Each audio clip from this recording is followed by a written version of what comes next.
Full length test 8 Dhananjay S. First question, पुराणों में निम्नलिखित में से किस राजवंशों के शासक को श्री पर्वतीय कहा गया है? तो इक्ष्वाकु वंश के शासक को श्री पर्वतीय कहा गया है पुराणों में। इक्ष्वाकु श्री पर्वतीय शब्द पौराणिक ग्रंथों में आता है, जहां यह पर्वतीय क्षेत्रों या पूर्वी दक्कन के शासकों को संदर्भित करता है। नागार्जुन कोंडा के इक्ष्वाकु, जिन्होंने 3री शताब्दी ईस्वी में कृष्णा के घाटी पर वर्तमान आंध्र प्रदेश में शासन किया, नागार्जुन कोंडा उन्होंने पुराणों में अक्सर श्री पर्वतीय कहा गया इस शब्द का उपयोग मत्स्य या वायु पुराणों में वंशावली सूचियों में किया गया था। और किस पुराण में? तो मत्स्य और वायु पुराण में वंशावली सूचियों में किया गया था, जो उन्होंने एक पर्वतीय और पूर्वी क्षेत्रों से जोड़ता है। इक्ष्वाकु उत्तरी भारत के महाकाव्य में इक्ष्वाकुओं से अलग थे। इक्ष्वाकु उत्तरी भारत के महाकाव्य के इक्ष्वाकुओं से अलग थे। ये इक्ष्वाकु और उन्हें कभी कभी आंध्र इक्ष्वाकु भी कहा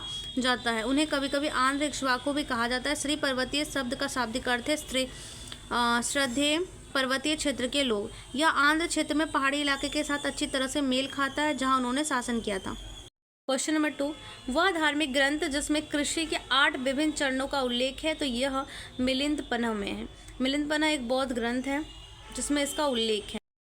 मिलिंदपना राजा मिलिंद के प्रश्न पर एक प्रसिद्ध बौद्ध ग्रंथ है, जो कि ऋषि नागसेन और इंडोग्रिट राजा मेनांडर प्रथम यानी मिलिंद के बीच संवाद को दर्ज कराता है। मिलिंदपना इस ग्रंथ में ज्ञानोदय मार्ग पर एक भिक्षु के गुणों और प्रथाओं की व्याख्या करने के लिए नागसेन रोजमर्रा की जिंदगी से ली गई कई उपमाओं और सादृश्यों का उपयोग करते हैं। सबसे प्रसिद्ध उपमाओं में से एक किसान की है। नागसेन एक भिक्षु द्वारा आवश्यक चरण दर चरण आध्यात्मिक प्रयास को दर्शाने के लिए कृषि की प्रक्रिया को कई अलग चरणों में विभाजित करते हैं। यद्यपि सटीक संख्या की थोड़ी अलग व्याख्या की जा सकती है। यह कई विस्तृत चरणों में अच्छी तरह से प्रलेखित है, जिन्हें अक्सर आपके प्रश्न में उल्लेखित 8 चरणों के रूप में उद्धृत किया जाता है। क्वेश्चन नंबर 3, संस्कृत नाटक देवी चंद्रगुप्तम किसने लिखा है? तो देवी चंद्रगुप्तम विशाखा दत्त की कृति है। विशाखा दत्त संस्कृत नाटक देवी चंद्रगुप्तम का श्रेय विशाखा दत्त को दिया जाता है, वही लेखक जिन्होंने प्रसिद्ध नाटक मुद्रा राक्षस को लिखा है। यद्यपि देवी चंद्रगुप्तम केवल अंशों में ही बचा है। ऐसा माना जाता है कि राजा रामगुप्त और उनके छोटे भाई चंद्रगुप्त द्वितीय विक्रमादित्य की कहानी का वर्णन है इसमें। कथित तौर पर कथानक में राजनीतिक साजिश, शाही विश्वासघात और वीरता के विषय में शामिल है, जहां चंद्रगुप्त अंततः रामगुप्त को उखाड़ फेंकता है और उसकी रानी ध्रुववती से विवाह कर लेता है। नंबर 4 है, पुष्यमित्र शुंग के शासनकाल में यूनानी आक्रमण का विवरण निम्नलिखित में से किस ग्रंथ में मिलता है? यूनानी आक्रमण का विवरण किस ग्रंथ में मिलता है? तो यह मिलता है गार्गी संहिता में, पतंजलि के महाभाष्य में और कालिदास के मालविका अग्निमित्रम में मिलता है पुष्यमित्र शुंग के शासनकाल के यूनानी आक्रमण का विवरण। पुष्यमित्र शुंग वंश के संस्थापक के समय के दौरान यूनानी यवन आक्रमणों का उल्लेख कई प्रकार के प्राचीन ग्रंथों में मिलता है।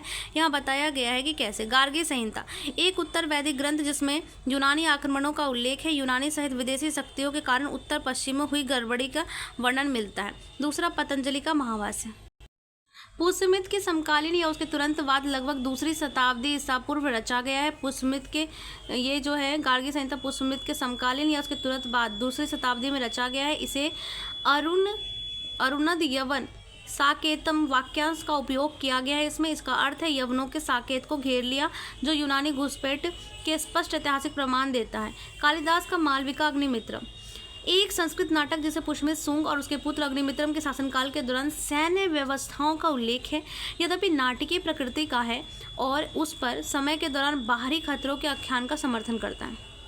विशाखा दत्त का मुद्रा राक्षस मौर्य काल में का एक सेट शुंग काल का नहीं है। मुद्रा राक्षस लेने होगा क्योंकि ये मौर्य काल का है। और यूनानी आक्रमण और पुष्यमित्र का कोई उल्लेख इसमें नहीं है। निम्नलिखित कथनों पर विचार करें। फाहियान एक चीनी यात्री था जो हर्ष के शासनकाल में भारत आया था। हुएनसांग एक चीनी बौद्ध भिक्षु था जो चंद्रगुप्त द्वितीय के शासनकाल में भारत आया था। दोनों ही प्रश्न के उत्तर सही होंगे। या उपरोक्त में से कोई नहीं होगा, या केवल एक या केवल 2। तो 5 का जो आंसर है वो है डी, उपरोक्त में से कोई नहीं। फाहियान ने हर्ष के शासनकाल में भारत का दौरा किया। यह गलत है। फाहियान एक चीनी बौद्ध यात्री था जिसने चंद्रगुप्त द्वितीय के शासनकाल में भारत का दौरा किया था, ना कि हर्षवर्धन के। यानी कि फाहियान चंद्रगुप्त द्वितीय के दरबार में आया था। वह बौद्ध धर्म ग्रंथों का अध्ययन करने आया था। उसने पाटलिपुत्र, लुम्बिनी और कुशीनगर जैसे स्थानों का दौरा किया था। किसने? फाहियान ने। हुएनसांग ने चंद्रगुप्त द्वितीय के शासनकाल में भारत का दौरा किया। हुएनसांग हर्षवर्धन के शासनकाल के दौरान भारत आया था। हुएनसांग हर्षवर्धन के शासनकाल के दौरान भारत आया था और उसने भारत में कई साल तक नालंदा के अध्ययन करते समय बिताए और सियूकी में भारतीय समाज, राजनीतिक, बौद्ध धर्म का विस्तार दस्तावेजीकरण किया। भारत में प्रागैतिहासिक पुरातत्व में अपनी अग्रणी काम के लिए भारतीय प्रागैतिहासिक का जनक किसे कहा जाता है? रॉबर्ट ब्रूस फूड को कहा जाता है। भारतीय प्रागैतिहासिक पुरातत्व में अपनी अग्रणी काम के लिए भारतीय प्रागैतिहासिक का जनक रॉबर्ट ब्रूस फूड को कहा जाता है। रॉबर्ट ब्रूस फूड को भारतीय प्रागैतिहासिक का जनक के रूप में माना जाता है। 1863 में उन्होंने चेन्नई के पास पल्लवरम में पहले पूरा पाषाणकालीन उपकरण, एक हाथी की कुल्हाड़ी की खोज की। उसके काम ने भारत में प्रादेशिक पुरातत्व की नींव रखी। अन्य विकल्प में है मार्टिन व्हीलर, जिन्होंने हड़प्पा और तक्षशिला का उत्खनन के लिए जाना जाता है। मार्टिन व्हीलर को हड़प्पा और तक्षशिला के उत्खनन के लिए। कनिंघम को भारतीय पुरातत्व के जनक के रूप में कहलाते हैं। तो अगर प्रागैतिहासिक काल का जनक आ जाए तो वो होगा कौन? Robert Bruce food. और पुरातत्व का जनक कहे तो Alexander Cunningham. John Marshall Sindhu घाटी सभ्यता की खोज के दौरान ASI का नेतृत्व किया था। पाषाण युग से हड़प्पा सभ्यता तक एक सांस्कृतिक अवशेष निम्नलिखित में से किस प्राचीन स्थल में मिलते हैं? तो मेहरगढ़ में। पाषाण से हड़प्पा तक। मेहरगढ़ वर्तमान बलूचिस्तान, पाकिस्तान में नवपाषाण स्थल है जो पाषाण युग से हड़प्पा काल तक मानव बस्ती का निरंतर प्रमाण प्रदान करता है। उत्खनन में प्रारंभिक कृषि एवं पशुपालन बनाने से लेकर शहरी हड़प्पा संस्कृति तक एक क्रमिक विकास को दिखाते हैं। अन्य स्थल अमड़ी, पूर्व हड़प्पा और हड़प्पा स्थल, लेकिन पाषाण युग नहीं। इसमें पूर्व हड़प्पा और हड़प्पा, अमड़ी में हड़प्पा और पूर्व हड़प्पा ज़्यादा कहते हैं, पाषाण नहीं। कोट दीजिए प्रारंभिक हड़प्पा स्थल सांस्कृतिक पड़ते मेहरगढ़ के बाद शुरू। कालीबंगन पारंपरिक हड़प्पा, ये जो है परिपक्व हड़प्पा स्थल, पहले से पाषाण युग की संस्कृति का कोई सबूत नहीं है इसमें। निम्नलिखित में से किसने हड़प्पा संस्कृति के एक स्थल सुरकोटदा की खोज की थी? तो किसने की थी? JP यानी जगपति जोशी ने। जगपति जोशी ने 1964 में सुरकोटदा की खोज की थी। यह स्थल गुजरात के कच्छ जिले में स्थित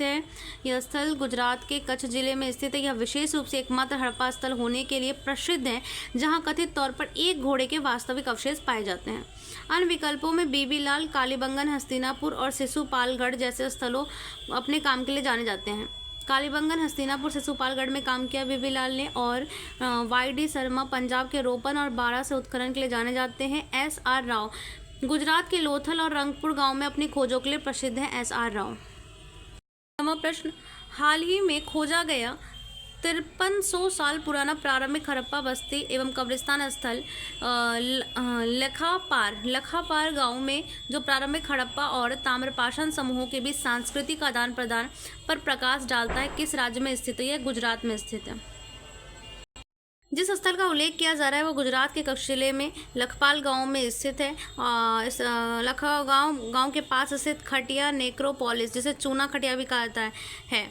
इस स्थल पर उत्खनन जो प्रारंभिक हड़प्पा चरण 3200 से 2600 ईसा पूर्व का है, ने इसे उस काल के सबसे बड़े ज्ञात दफन स्थलों में से एक के रूप में प्रकट किया है, जिससे सैकड़ों कब्रें हैं जो उस समय के दफन रीति रिवाज और सामाजिक संरचनाओं की नई रोशनी डालती हैं। संपूर्ण क्रांति के संबंध में निम्नलिखित कथनों में से कौन सा सही है? यह गांधीवादी आदर्शों पर आधारित सामाजिक राजनीतिक परिवर्तन के लिए एक समग्र अहिंसक आंदोलन है। संपूर्ण क्रांति सही है। यह 5 जून 1975 को जयप्रकाश नारायण द्वारा पटना में गांधी मैदान में शुरू किया गया। तो 74 को शुरू किया, 75 को नहीं। इस वर्ष जयप्रकाश नारायण ने ऐतिहासिक संपूर्ण क्रांति के आह्वान 81वीं वर्षगांठ जो कि भारतीय राजनीति में स्थायी प्रभाव को उजागर करती है। तो इसका आंसर होगा 1 और 3। संपूर्ण क्रांति यह गांधीवादी आदर्शों पर आधारित सामाजिक, आर्थिक, राजनीतिक परिवर्तन के लिए समग्र अहिंसक आंदोलन है। सही है ये। और जयप्रकाश नारायण यानी JP ने 1974 में संपूर्ण क्रांति का आह्वान किया था। यह आंदोलन महात्मा गांधी के अहिंसक दर्शन से प्रेरित था और इसका उद्देश्य केवल सरकार बदलना नहीं बल्कि व्यवस्था को बदलना था। इसने भ्रष्टाचार, आर्थिक असमानता, सामाजिक अन्याय और गिरते नैतिक मूल्य जैसे मुद्दों को लक्षित किया। JP की दृष्टि में शिक्षा, राजनीति, प्रशासन, अर्थव्यवस्था और आध्यात्मिकता जीवन में सुधार शामिल था, जो इसे समग्र बनाता था। दूसरा कथन असत्य है। इसे जयप्रकाश नारायण द्वारा 5 जून 1975 को गांधी मैदान में शुरू किया गया, ये गलत है। इस कथन में वर्ष की तथ्यात्मक त्रुटि है। जेपी ने संपूर्ण क्रांति की शुरुआत 5 जून 1974 में की थी, ना कि 1975 में की थी।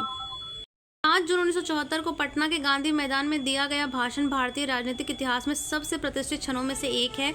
जून 1975 तक इंदिरा गांधी ने पहले ही आपातकाल 25 जून 1975 को घोषित कर दिया था और जेपी ने 25-26 जून की रात को गिरफ्तार कर लिया गया था। तीसरा जो कथन है वो सत्य है। यह वर्ष जयप्रकाश नारायण के ऐतिहासिक संपूर्ण क्रांति आह्वान की 51वीं वर्षगांठ है, जो भारतीय राजनीतिक इतिहास में स्थायी प्रभाव को उजागर करता है।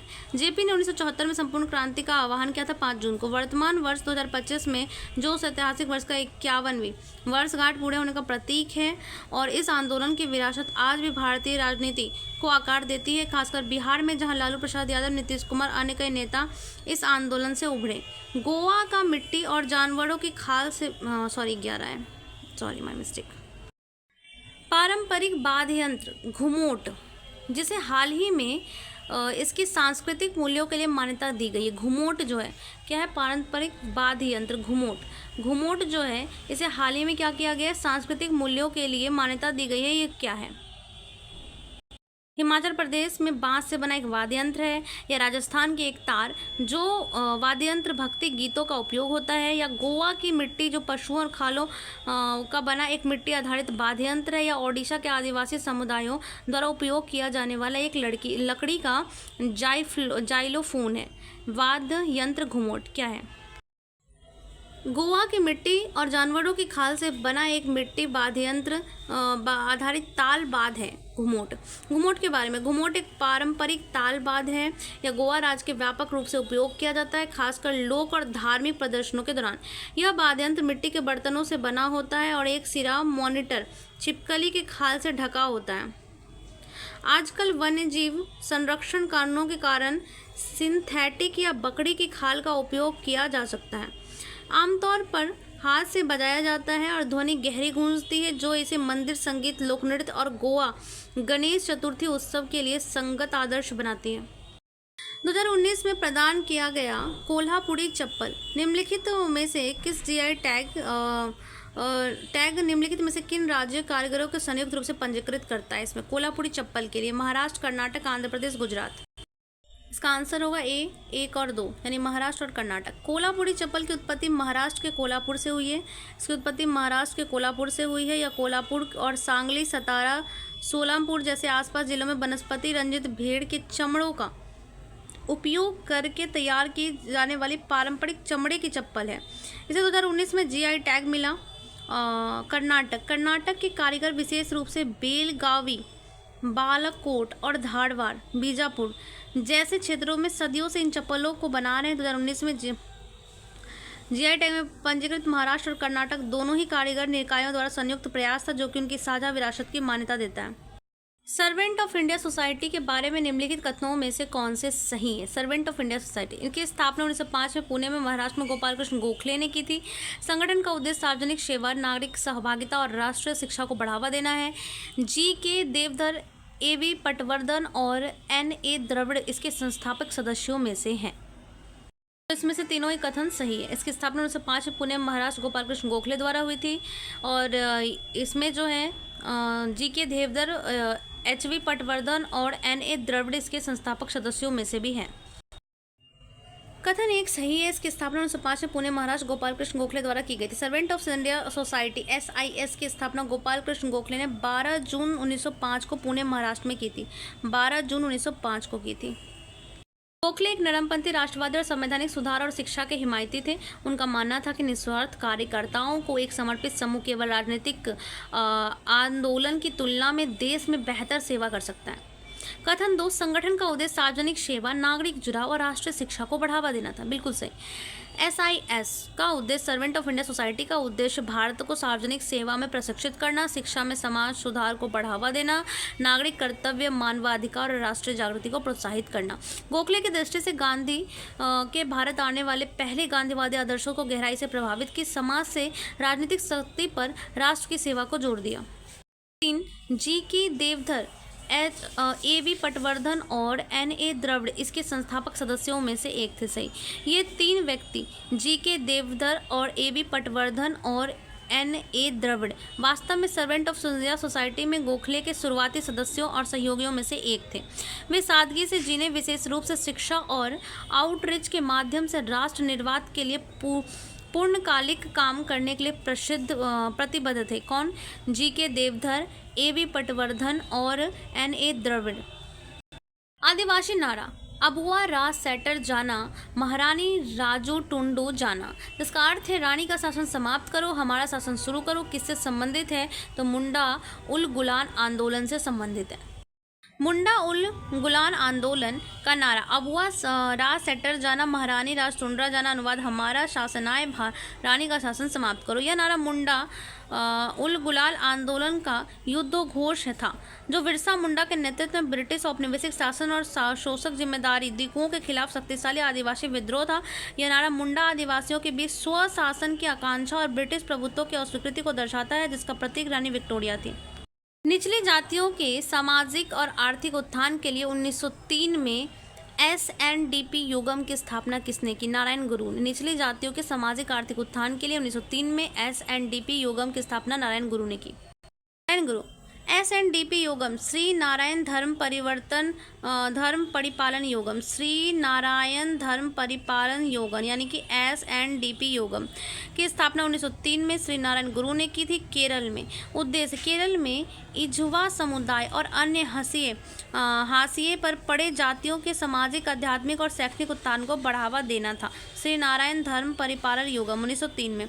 नारायण गुरु के बारे में केरल में एक समाज सुधारक, आध्यात्मिक नेता और दार्शनिक थे। जातिगत उत्पीड़न, अस्पृश्यता और कर्मकांडीय हिंदू धर्म के खिलाफ रहे इनके और इस पर विचार किया। एक जाति एक धर्म, मानव के लिए एक ईश्वर।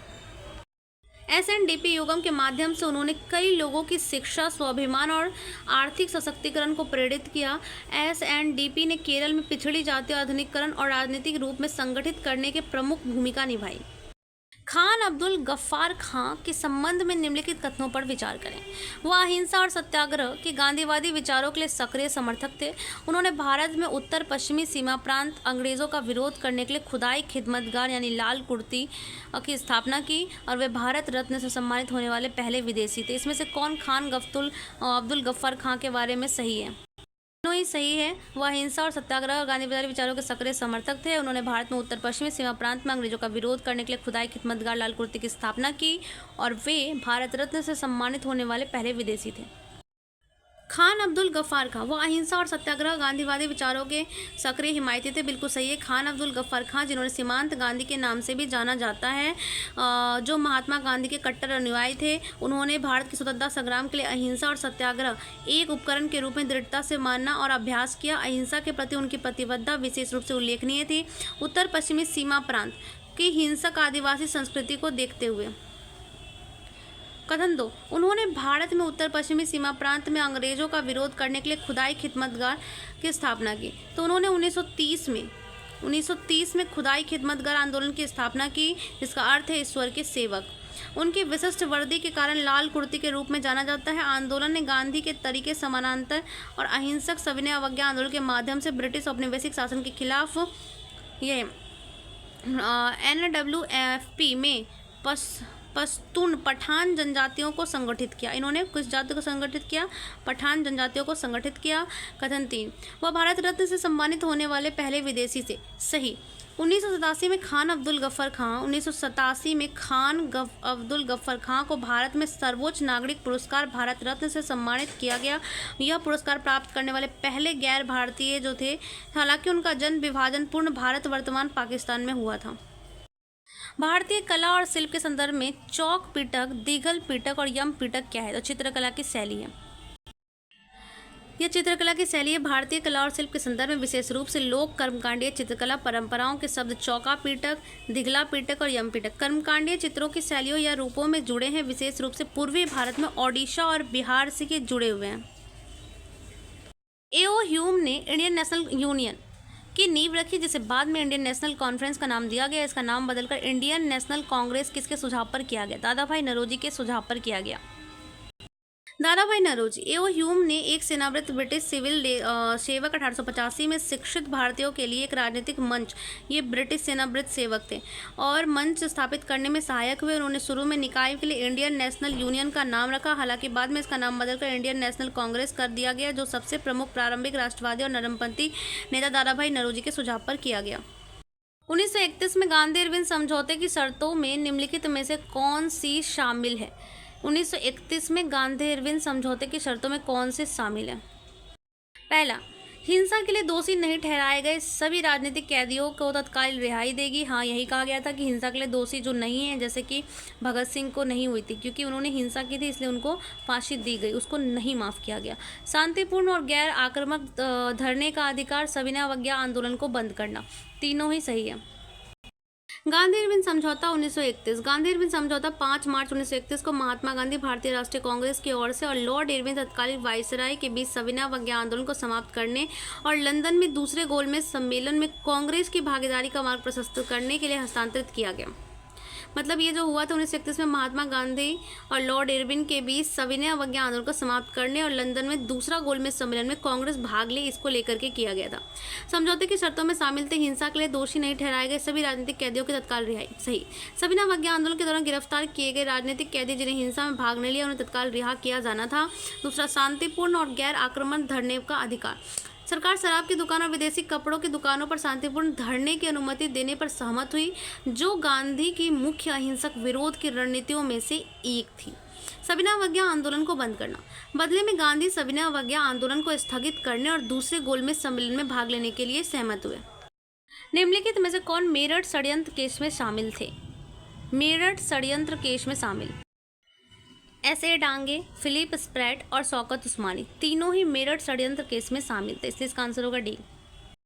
मेरठ षड्यंत्र केस 1929 से 1933। मेरठ षड्यंत्र केस 1929 में ब्रिटिश औपनिवेशीकरण सरकार द्वारा भारत में प्रमुख कम्युनिटी और ट्रेड यूनियनिस्टों के खिलाफ किया गया एक राजनीतिक मुकदमा था। 1929 में हुआ था। अंग्रेजों को डर था कि यह व्यक्ति साम्यवाद फैलाने और ब्रिटिश शासन को उखाड़ फेंकने का प्रयास कर रहे थे। इसमें ऐसे डांगे, जिनका पूरा नाम था श्रीपाद अमृत डांगे, भारतीय कम्युनिस्ट पार्टी के संस्थापक सदस्य रहे हैं। ऐसे डांगे और कम्युनिस्ट विचारधारा को बढ़ावा देने के लिए श्रमिकों को संगठित करने के लिए मेरठ षड्यंत्र केस में गिरफ्तार और मुकदमा चलाया था। फिलिप स्प्रेट, ये ब्रिटिश कम्युनिस्ट जिसे कमिंटन द्वारा भेजा गया था, मार्क्सवादी विचारों को फैलाने और भारतीय ट्रेड यूनियन कांग्रेस संगठित करने और अग्रणी भूमिका निभाई। इस मामले में प्रमुख अभियुक्तों में से एक के रूप में गिरफ्तार और मुकदमा चलाया गया। शौकत उस्मानी, ताशकंद समूह से जुड़े एक प्रारंभिक कम्युनिस्ट नेता थे। शौकत उस्मानी पहले ये कानपुर षड्यंत्र केस में भी शामिल थे। शौकत उस्मानी ऐसे नेता हैं जो कानपुर षड्यंत्र केस 1924 और मेरठ षड्यंत्र केस 1929 दोनों में शामिल हुए। क्रांतिकारी विचारों को फैलाने के लिए मेरठ के मामले में गिरफ्तार हुए और मुकदमा भी चलाया। वे 1851 में संस्कृत कॉलेज के प्राचार्य बने। भारत में उच्च जातियों के बीच पहला कानूनी हिंदू विधवा विवाह उनके प्रेरणा से और पर्यवेक्षण से मनाया गया। यद्यपि वे एक महान संस्कृत के विद्वान थे, उनका मन पश्चिमी विचारों के लिए खुला था। उन्होंने संस्कृत सिखाने की एक नई तकनीक विकसित की और बंगाली प्राइमर भी लिखा। उपयुक्त गद्यांश निम्नलिखित में से किसका वर्णन करते हैं? गोपाल हरि देशमुख, M.G. रानाडे, ईश्वरचंद्र विद्यासागर, द्वारकानाथ टैगोर। तो ये बातें जो है ईश्वरचंद्र विद्यासागर के बारे में है। उन्होंने ही विधवा पुनर्विवाह की प्रेरणा का पर्यवेक्षण किया था सबसे पहले, और वो संस्कृत के विद्वान थे और उन्होंने ही बंगाली प्राइमर लिखा था। बंगाली प्राइमर किसकी रचना है? ईश्वरचंद्र विद्यासागर की। तो ईश्वरचंद्र विद्यासागर के बारे में गद्यांशों के में जो भी तथ्य दिए गए हैं उसको देखते हैं। 1851 में संस्कृत कॉलेज के प्रिंसिपल विद्यासागर को 1851 में संस्कृत कॉलेज कलकत्ता का प्रिंसिपल नियुक्त किया गया था, जहां उन्होंने संस्कृत के साथ साथ आधुनिक विषयों पर नई शिक्षण विधियों की शुरुआत की। हिंदू विधवा पुनर्विवाह आंदोलन 1856 में हिंदू विधवा पुनर्विवाह अधिनियम में प्रमुख हिमायती थे। भारत में उच्च जातियों विशेष रूप से बंगाल के बीच पहला कानूनी हिंदू विधवा पुनर्विवाह उनके प्रत्यक्ष मार्गदर्शन और नैतिक पर्यवेक्षण से हुआ। संस्कृत के विद्वान और पश्चिमी विचारों के प्रति खुले। यद्यपि एक प्रसिद्ध संस्कृत विद्वान और विद्यासागर उदार पश्चिमी विचारों के विशेष रूप से समाज सुधार और तर्कवाद के आसपास से गहराई से प्रभावित थे। बंगाली प्राइमर, उन्होंने प्रसिद्ध बंगाली प्राइमर वर्ण परिचय लिखा। उन्होंने प्रसिद्ध बंगाली प्राइमर वर्ण परिचय लिखा, जो आज भी बंगाली बच्चों को पढ़ाया जाता है। निम्नलिखित में से कौन सी ज्योतिबा फुले की रचनाएं हैं? गुलामगिरी, तृतीय रत्न और शैतकन्याचा आसूड। तो तीनों ही उन्हीं की रचना है, तीनों ही उन्हीं की रचना है ज्योतिबा फुले की, गुलामगिरी, तृतीय रत्न और शैतकन्याचा आसूड। गुलामगिरी दास्तान। लेखक ज्योतिबा फुले 1873 में। गुलामगिरी को ज्योतिबा फुले ने 1873 में लिखा था। यह जाति व्यवस्था की आलोचना करता है और भारत में शूद्रों, अतिशूद्रों की स्थिति तुलना में संयुक्त राज्य अमेरिका के दासों से करता है। उन अमेरिकी उन्मूलनवादियों को समर्पित है जिन्होंने दासता के खिलाफ लड़ाई लड़ी। भारतीय समाज सुधार के ऐतिहासिक जाति विरोधी ग्रंथ। तृतीय रत्न ज्योतिबा फुले द्वारा रचित है। दलित साहित्य और सामाजिक सुधार से जुड़ा हुआ है। तृतीय रत्न दलित साहित्य सामाजिक सुधार से। उसके बाद शैतकरयाचा असूद। किसानों को कोड़ा। लेखक ज्योतिबा फुले 1881 में लिखा है इसको। और ब्राह्मणवादी अभिजात वर्ग, जमींदारों, ब्रिटिश औपनिवेश अधिकारियों द्वारा किसानों यानी कि शेतकरों में शोषण की शक्तिशाली आलोचना की है। किसान, कारीगर, शिक्षा और सामाजिक न्याय की वकालत की है। इसमें किस क्रांतिकारी ने निम्नलिखित बयान दिया था? भारतीय शहीदों के खून का बदला लो, अपनी मातृभूमि को आज़ाद कराने के लिए अपनी तलवारों का इस्तेमाल करो, पूरे एंग्लो अमेरिकी दुश्मन के खिलाफ खड़े हो जाओ। रासबिहारी घोष, सुभाष चंद्र बोस, कैप्टन मोहन सिंह और खुदीराम बोस। तो इसका आंसर होगा बी, सुभाष चंद्र बोस। किस क्रांतिकारी ने कहा था? भारतीय शहीदों में खून का बदला लो, अपनी मातृभूमि को आज़ाद कराने के लिए अपनी तलवारों का इस्तेमाल करो और पूरे एंग्लो वैदिक दुश्मनों के खिलाफ खड़े हो जाओ। सुभाष चंद्र बोस ने। सुभाष चंद्र बोस। यह उद्धत नेताजी सुभाष चंद्र बोस के उग्रवादी स्वर को दर्शाता है, खासकर भारतीय राष्ट्रीय सेना INA और उनके आज़ाद हिंद रेडियो के प्रसारण के समय।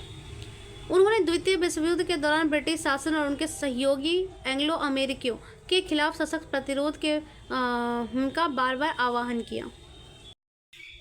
यानी कि सुभाष चंद्र बोस ने जो सुभाष चंद्र बोस जो थे उग्रवादी स्वर को दर्शाता है ये जो कथन है, और खासकर INA के टाइम पे आज़ाद हिंद रेडियो के प्रसारण के समय उन्होंने द्वितीय विश्व युद्ध के दौरान क्या किया? जो भी उनके सहयोगी थे एंग्लो अमेरिकियों के खिलाफ उन्होंने सशस्त्र विद्रोह का अनेकों बार आह्वान किया था। कांग्रेस कार्य समिति ने 14 जुलाई 1942 को भारत छोड़ो प्रस्ताव पारित करने के लिए कहाँ बैठक की थी? बम्बई में। कांग्रेस कार्य समिति ने 14 जुलाई 1942 को भारत छोड़ो प्रस्ताव के पारित होने के लिए बम्बई में बैठक की थी। जुलाई 1942 को कांग्रेस कार्य समिति ने वर्धा, महाराष्ट्र में बैठक हुई, भारत छोड़ो आंदोलन का प्रस्ताव रखा। यानी कि 1942 में वर्धा में उन्होंने प्रस्ताव रखा था, भारत छोड़ो आंदोलन का प्रस्ताव रखा था वर्धा महाराष्ट्र में 14 जुलाई को रखा था। बाद में इसे 8 अगस्त 1942 को बम्बई में अखिल भारतीय राष्ट्रीय कांग्रेस समिति द्वारा पारित किया गया। प्रस्ताव रखा वर्धा में कब रखा था? 14 जुलाई को, और 8 अगस्त 1942 को अखिल भारतीय कांग्रेस समिति द्वारा पारित किया गया। इसके साथ भारत छोड़ो आंदोलन आधिकारिक रूप से शुरू हो गया 8 अगस्त 1942 को। भारत छोड़ो आंदोलन के लिए प्रस्ताव बम्बई के किस मैदान में पारित किया गया था? तो ग्वालियर टैंक में। 8 अगस्त 1942 को ऐतिहासिक सार्वजनिक सभा जहां महात्मा गांधी ने करो या मरो का नारा दिया था, इसी टाइम दिया था करो या मरो का नारा महात्मा गांधी ने। और बॉम्बे के ग्वालियर टैंक मैदान, जिसे अगस्त क्रांति का मैदान भी कहा जाता है, बम्बई के ग्वालियर टैंक मैदान को अगस्त क्रांति का मैदान भी कहा जाता है, वहीं पर आयोजित हुआ था।